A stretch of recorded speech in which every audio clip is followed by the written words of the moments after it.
அடையும். இன்றைக்கு அதிமுகவுடைய நிலை அப்படி அல்ல.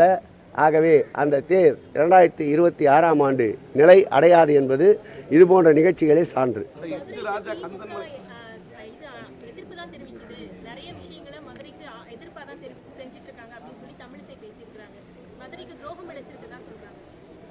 அவங்க போனியா அவ்வளோமா அவங்க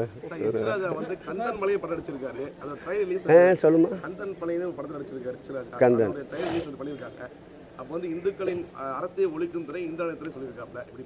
அறம் காக்கும் துறை இந்த துறை.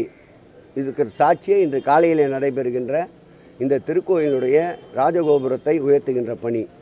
அதேபோல் நாடு முழுவதும் இருந்து வருகின்ற பக்தர்களுக்கு ஏதாவது ஒரு வகையில் உதவ வேண்டும் என்ற நோக்கத்தோடு 5 லட்சம் பிஸ்கட் பாக்கெட்டுகளை இன்றைக்கு கேரளா மாநிலத்திற்கு அனுப்புகின்ற இந்த துறையை அறம் சார்ந்த துறை என்று சொல்வதுதான் சாலச் சிறந்தது.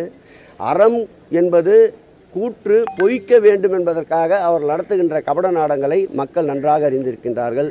எச் ராஜா போன்றவர்கள் பேச்சையெல்லாம் ஒரு பேச்சாக எடுத்துக்கொள்ளவே கூடாது. ஒரு நிலையில் பார்த்தால் நீதிபதிகளை தன்னுடைய தலைக்கு மேலே இருக்கின்ற பொருளை மையப்படுத்தி பேசுவார்.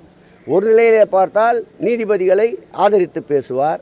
ஒரு நிலையிலே பார்த்தால் அரசு அதிகாரிகளை காலணிக்கு ஒப்பிட்டு பேசுவார். இப்படிப்பட்ட தரம் தாழ்ந்த அரசியல்வாதி தமிழகத்திலே இருப்பது எங்களை போன்ற நேர்மையான நல்லொழுக்கத்தோடு அரசியல் செய்பவர்களுக்கு ஒரு சாபக்கேடாக கருதுகிறோம். சொல்லியாச்சு, உங்களுக்கு எவ்வளோ பெரிய மேட்டர்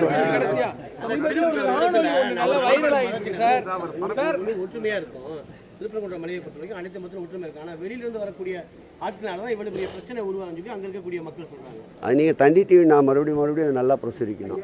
உண்மை அதுதானே.